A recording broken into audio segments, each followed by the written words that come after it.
यही इतने जीव जो हैं संसार में, यही एक दूसरे के बाप बेटे स्त्री पति बनते रहते हैं। अगर आज हमारा बाप मरेगा तो कहां जाएगा? हमारा ही तो बेटा बनेगा, क्योंकि अटैचमेंट उसका हमसे है। जहां अटैचमेंट होता है उसी की प्राप्ति होती है। आज हम अपने बाप की पूजा कर रहे हैं, कल वो हमारा बेटा बन के आएगा तो हमारी पूजा करेगा। यही सब घूम घूम करके 84 लाख में अनंत बार बाप बेटे स्त्री पति बन चुके। कहां आए हो? अब कहता है ये हमारा बाप है। अरे कितने बार कह चुका, और तमाम जन्मों में ये मेरा बाप है, ये मेरी जमीन है, ये मेरी कोठी है। किसकी रही? जब शरीर नहीं है तेरा तो फिर ये सब कहां रहने वाला है? तो भागवत कहती है, ये विदेह निमि राजा ने प्रश्न किया था 9 योगीश्वरों से। ऋषभ के 100 बच्चे थे, उसमें से 81 बच्चे तो कर्मकांडी निकल गए, वेदों के बड़े ज्ञाता थे और यज्ञ वगैरह करने लगे, और 9 राजा बन गए। और ये 9 योगीश्वर बन गए। कबीर हरिर अंतरिक्षा प्रबुद्धा पिप्पलायना आविर्होत्रोथ द्रुमिल चमसा कर भाजना। 11वें स्कंद के दूसरे अध्याय का 21वां श्लोक। ये 9 योगीश्वरों के नाम हैं। तो उसमें पहला योगीश्वर कवि। तो विदेह कवि से पूछते हैं कि महाराज मानव देह बड़ा दुर्लभ है, लेकिन क्षणभंगुर है, लेकिन दूसरी कृपा अगर और मिल जाए मानव देह मिलने के अलावा, वो कौन सी? वैकुंठ प्रिय दर्शनम, कोई महापुरुष मिल जाए, भगवान का भक्त मिल जाए और हम मान लें उसको ये भक्त है। दोनों शर्तें। मिलते तो सब रहते हैं, अरे भक्तों को, भगवान के संतों को तो छोड़ दो, भगवान ही आपके हृदय में बैठा हुआ है। एको देव सर्वभूतेषु गूढ़ सर्वव्यापी सर्वभूतात्मा। लेकिन किस काम का है? आपको अनंत बार बताया हर जन्म में संतों ने, ग्रंथों ने, कि भगवान अंदर बैठा है, सदा बैठा रहता है। नरक में जाओगे तो भी वो अंदर रहेगा। किसी ने माना? इन ज्ञों ने माना, तुलसी सूर मीरा कबीर ने, बाकी ने सुन लिया। हाँ होगा, क्या करना है हमको, क्या करना है? अरे वो तुम्हारा सब कुछ है। तुम माँ बाप बेटे को तो रिश्तेदार मानते हो, और जो सनातन रिश्तेदार है उसके लिए इतने लापरवाह हो। हाँ, कोई फीलिंग नहीं किसी को। अगर हुई भी कहीं 2 मिनट को तो क्या होता है? हम जितने पाप करते हैं, क्यों करते हैं, ये भूल जाते हैं। वो अंदर बैठा नोट कर रहा है। ध्यान दो इस पॉइंट पर, भगवत प्राप्ति तक काम देगा। हम कोई गलत काम, कोई पाप क्यों करते हैं? जब ये भूल जाते हैं हमारे अंदर श्याम सुंदर, सर्वद्रष्टा, सर्वनियंता, सर्वसाक्षी, सर्वसुहृद, सर्वांतर्यामी, सर्वशक्तिमान, वो बैठा नोट करता है, डिस्टर्ब नहीं करता हमारे काम में। वो नोट कर लेगा तो फिर कृपा कैसे मिलेगी? हम जो प्राइवेट सोच रहे हैं, बड़ी बुद्धि दिखा रहे हैं, हमारा ख्याल ऐसा है कि, अरे क्या तुम्हारा ख्याल, वहां नोट हो गया। तुमने जो तो अपना ख्याल बनाया था प्राइवेट, वो नोट हो गया और उसका फल मिलेगा। कोई भगवत प्राप्ति भी कर ले तो भी प्रारब्ध भोगना पड़ता है। तो यदि मानव देह के साथ साथ महापुरुष भी मिल जाए और हमारी बुद्धि उसको एडमिट कर ले 100%, बस वो गया गया उधर गोलोक के लिए, अब कोई नहीं रोक सकता उसको। तो पहले तो हम मानते ही नहीं किसी को महापुरुष, और माना भी हाँ है तो महापुरुष ही है। अरे नहीं कोई महापुरुष नहीं है, लेकिन है तो जरूर। अरे नहीं हटाओ कोई नहीं। ये हमारी बुद्धि का वैलक्षण्य है। इसलिए तमाम संत, जितने संत हुए अनादिकाल से अब तक, हम लोग भी तो थे, कोई आज नए नहीं आए हैं। हम सब शंकराचार्य, वल्लभाचार्य, निम्बारकाचार्य को हम लोगों ने देखा है, उनकी स्पीच सुनी है और सिर हिलाया है। बात बिल्कुल ठीक कहते हैं भाई, वाह क्या बढ़िया समझाते हैं। लेकिन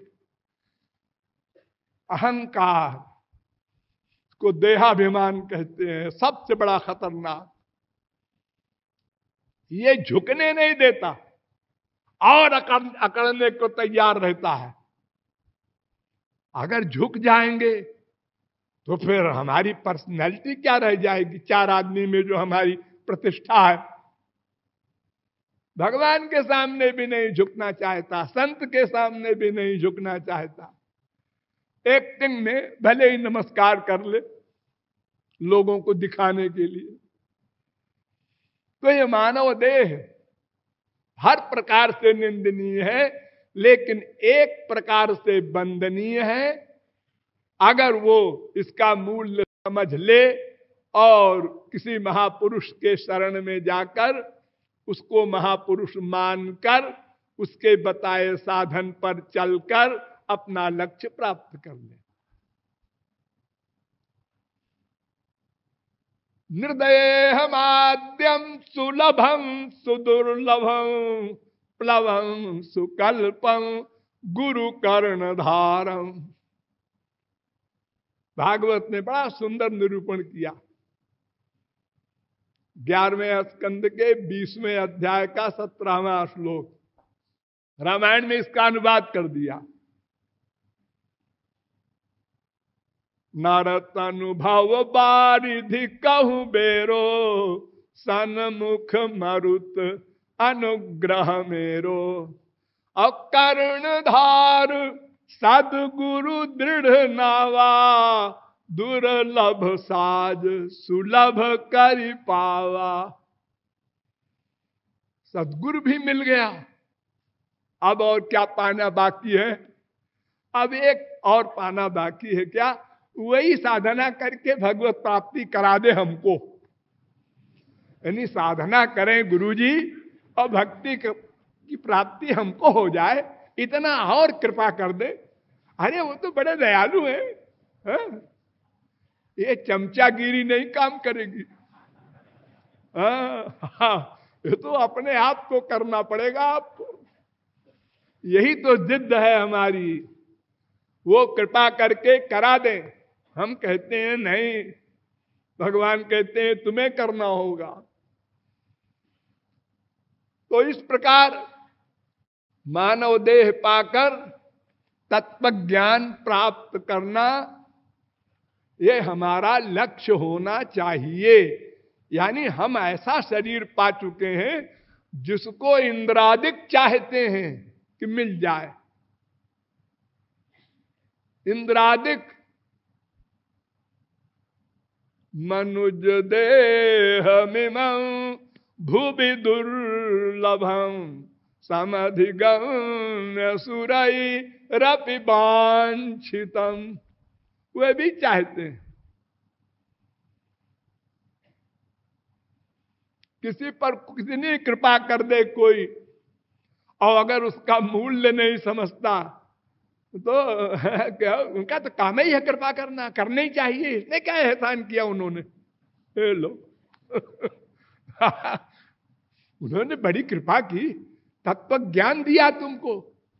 करोड़ों कल्प शास्त्र वेद पढ़ करके इतनी लंबी उम्र पाकर भी तुम समझ नहीं सकते थे अपने आप पढ़ करके वेदों को, शास्त्रों को, पुराणों को।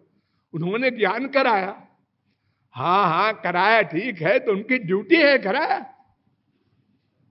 हाँ, बाप ने बेटे को पाला पोसा बड़ा किया तो बेटा कहता है अरे उनको भी तो किसी ने पढ़ाया लिखाया है, पाला पाला पोसा है, बराबर हो गया। हाँ, ऐसे कृतघ्नि जीव भला भगवत प्राप्ति के लक्ष्य में कितना आगे बढ़ेंगे। तो देवता भी चाहते हैं मानव देह। तत्व ज्ञान प्राप्त करना है सबसे पहले।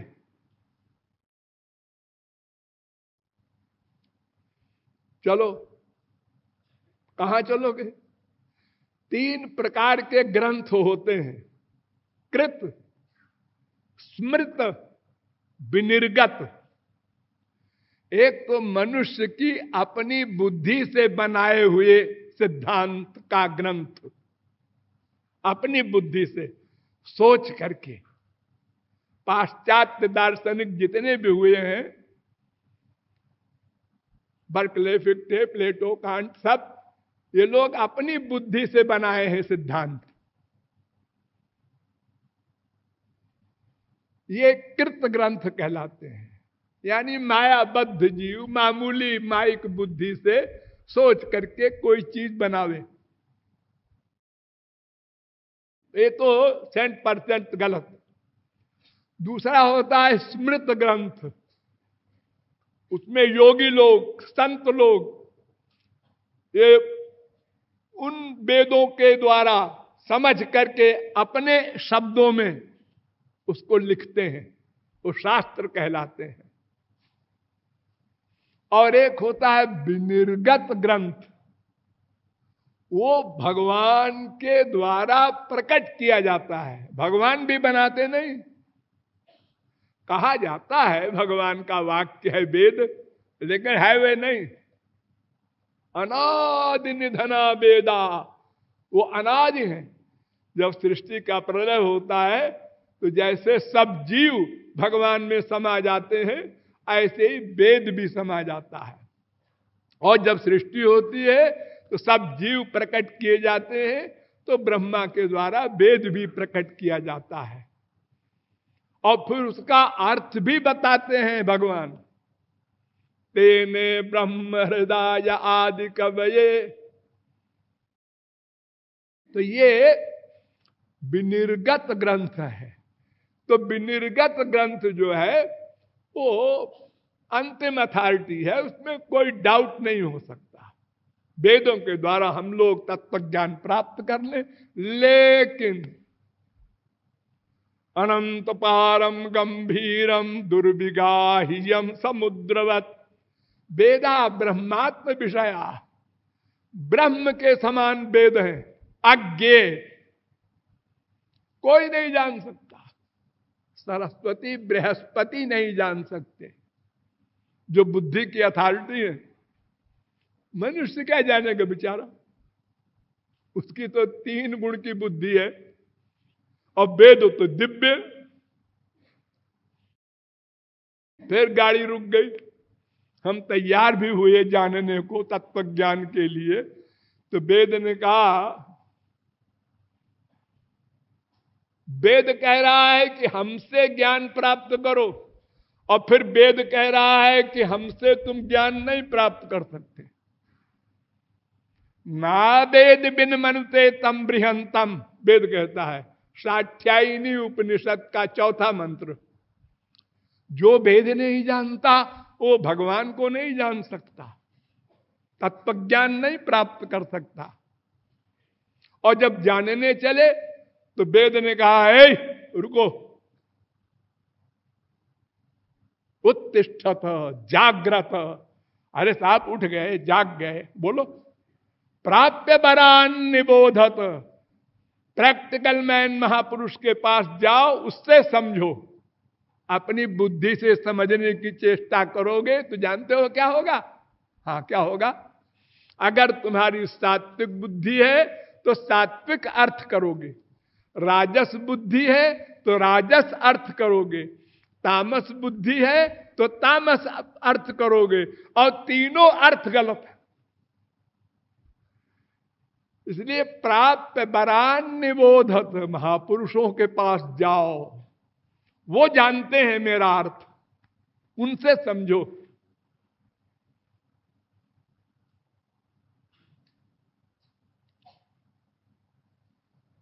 ठीक है, और पता लगा लो। मुंडकोपनिषद भी यही कहता है, परीक्षलोकान कर्मचितान ब्राह्मणो निर्वेद माया नास्त्य कृता कृतेन तद विज्ञानार्थम स गुरुमेवाभिगच्छेत समित पाणि श्रोत्रियम ब्रह्मनिष्ठम।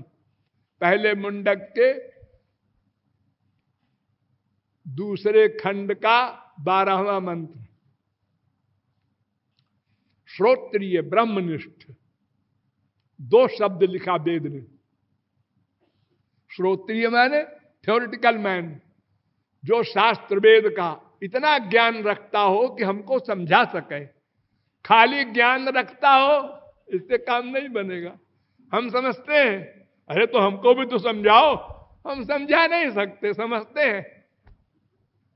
ये समझ लेना 99 आदमियों में हो सकता है, समझाना ये 100 में 1 में योग्यता होती है, जो किसी के गधे के दिमाग में भर दे। कठिन काम है वो। तो ऐसा श्रोत्रिय हो जो हमारी शंकाओं को निकाल दे, हमको बोध करा दे, बिल्कुल शांत हो जाए, हमें ये करना है। और ब्रह्मनिष्ठ भी होना चाहिए। ब्रह्मनिष्ठ माने प्रैक्टिकल मैन, यानी भगवान को प्राप्त किया हो। ऐसा महापुरुष अगर हमको मिल जाए, हम उसकी शरण में हो जाएं। 2 शर्त। महापुरुष तो अनंत बार मिले हमको, लेकिन हम शरण में नहीं गए उनके।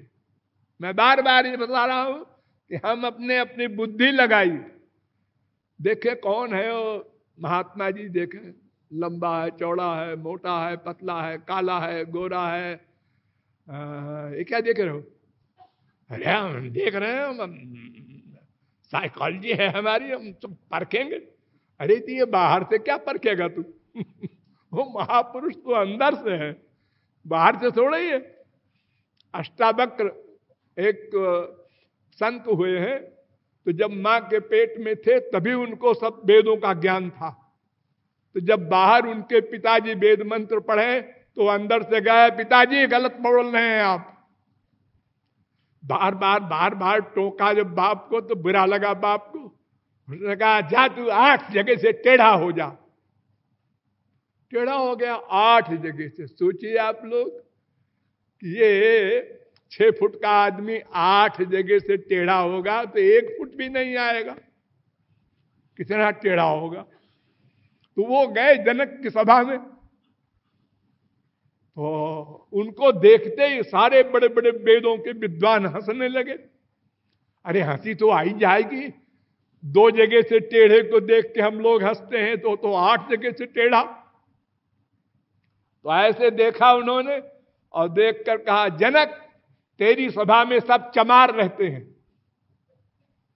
अब इतने बड़े बड़े विद्वान ब्राह्मण ब्रह्मर्षि, उनको बड़ा बुरा लगा। उन्होंने कहा, जनक ये कौन पागल आकर के हम लोगों का अपमान कर रहा है और आप सुन रहे हैं? तो जनक तो परमहंस थे, वो जानते थे। उन्होंने कहा, आप लोग बुरा न मानिए, इनसे पूछिए कि क्यों कह रहे हैं। तो पूछा बड़े क्रोध में, हमको आप चमार कैसे कहे? उन्होंने कहा, चमार चमड़े का विज्ञान विशेष रखता है, वो जितने चमड़े होते हैं उनका काम करता है वो, इसलिए उसमें विशेष योग्यता होती है चमड़े को परखने की। तो तुम लोगों ने हमारे शरीर के चमड़े को देखा हर जगह से टेढ़ा। अब किसी की हिम्मत हो तो सामने आओ, हम वेदों का क्वेश्चन करते हैं। और वो बोल गए वेदों के तमाम बातें बारीक बारीक, जो पंडितों के दिमाग में कभी नहीं आई थी। साफ दंग रह गए।